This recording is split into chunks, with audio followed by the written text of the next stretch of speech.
Hello, welcome back to my channel. It's been a while. I've been busy working on a couple bandsaws. I picked up a couple old Craftsman horizontal bandsaws, the 3x6 bandsaws that were built for Craftsman by the Atlas Press Company back in the early 60s all the way to the early 70s.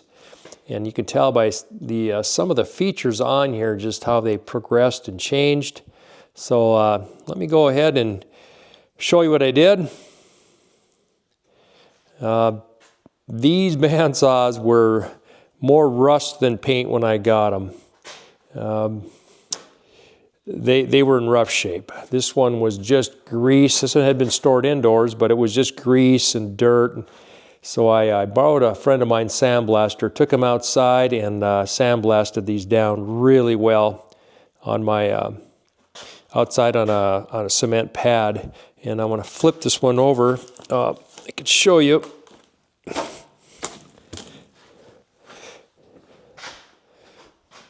And I actually got to use my knurling tool and built a new knob here for this part. I'm still missing the half key like is on my other one for this to slide in and out. But every bushing that was on here, if it wasn't in good shape, I replaced it or built new ones. All the ball oilers that you can see on every moving part, built really well. Really happy with the build, but all the ball oilers, only one was bad. I had to repair that one. Cleaned them all out, re-oiled them. And if you keep these oiled, these bushings will last a long time. Just changed everything, fixed everything up so everything's good and solid. There's no play in anything. This one actually I'm going to use the original stems here, these parts that come off the shaft. I made a couple bushings and I welded a tube together. This one's going to be welded to a plate, and this bandsaw here is going to be turned into a vertical bandsaw. The other bandsaw, which right here I'm happy how it turned out, is my horizontal bandsaw, and made a couple changes on this one too.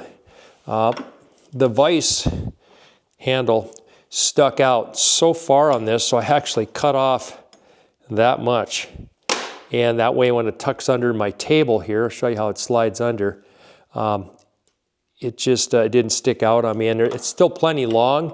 Another thing I did is I didn't use the other cast iron base from that bandsaw, so I saved, set it up in my mill, and I took this mating part for the clamp, took it off the other one, and I've got it on here so I can set this up because of these buttress, I think they're called a buttress thread, and I can set that back on here and clamp this down. And now I'm getting 100% hold. This won't pop up and come off on the vise. It's a pretty neat design by Atlas, but it doesn't always stay in place, so that's why I came with that. I did add in the on-off switch. There wasn't a hole or anything here, so I went ahead and did that. Big thing on these saws, depending on how coarse a blade you're using, do not cut thin tubing like this. I already took some teeth out of this blade. You want to have at least 2 or 3 teeth, and this is better when you're cutting. But I like how this turned out. So this can slide underneath my welding table. I bought some 300-pound full extension drawer slides. It tucks neatly underneath my welding table. I'm going to go ahead and probably put some wood sides on here just to keep the dust and dirt off of it. But I did use this motor that came with this one. I don't know if it's the original, but I was able to use that motor. I mounted this all on a piece of 3/4 inch MDF, and then I made a stainless steel, like a drip pan, that's mounted between the MDF and the base. I did put some oak, I had some chunks of white oak. I made some risers here to bring the saw up, so I actually have some room to clean out underneath here. Something else I changed up. Otherwise, there's no way to really clean it out when you get chips and things underneath it. So I rebuilt all the hydraulic cylinders for the down pressure, and that fine-tuned that works really well.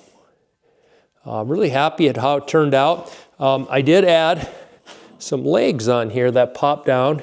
They're held underneath with a magnet. So I have legs for some support when it's all the way out.